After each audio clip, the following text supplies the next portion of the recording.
د وطن میډیا قدرمنو اوریدونکو السلام علیکم. دا هم تازه او مهم خبر.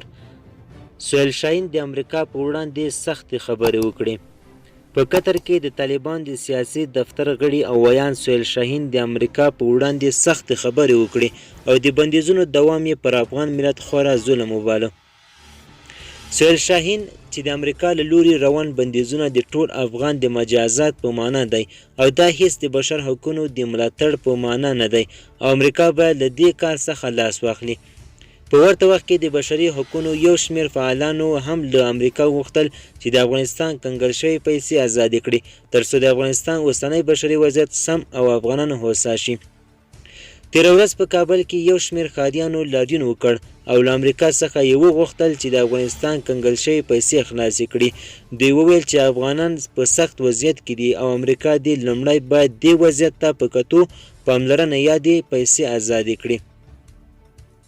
د امریکا د کانګرس یو شمېر غړو هم وویل چې د امریکا د افغانستان د اقتصادي او بشري وضعیت د ښه کولو لپاره په یو ښه اقدام سره د افغانستان شتمني ازاده کړي. 4 میاشتې کېږي چې طالبان پر افغانستان واکمن شوي او له هغه راوروسته امریکا د افغانستان 9.5 میلیارډ ډالر کنګل کړل او تر اوسه پورې یې دا پیسې نه دي ازادې کړي.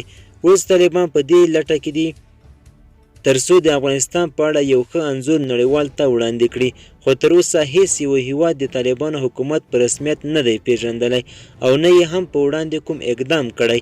طالبان کوښښ کوي چې د امریکا رضایت ترلاسه کړي ولې تر اوسه پورې امریکا د دوی هیڅ نه دی منلی.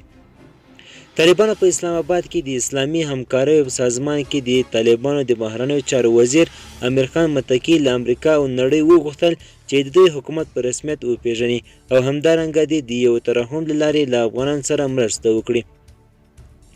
قدرمنو اوریدونکو زموږ خبر تر همدې ځایه و. د لا زیاتو معلوماتو لپاره زموږ چینل سره سبسکرایب کړئ. مننه.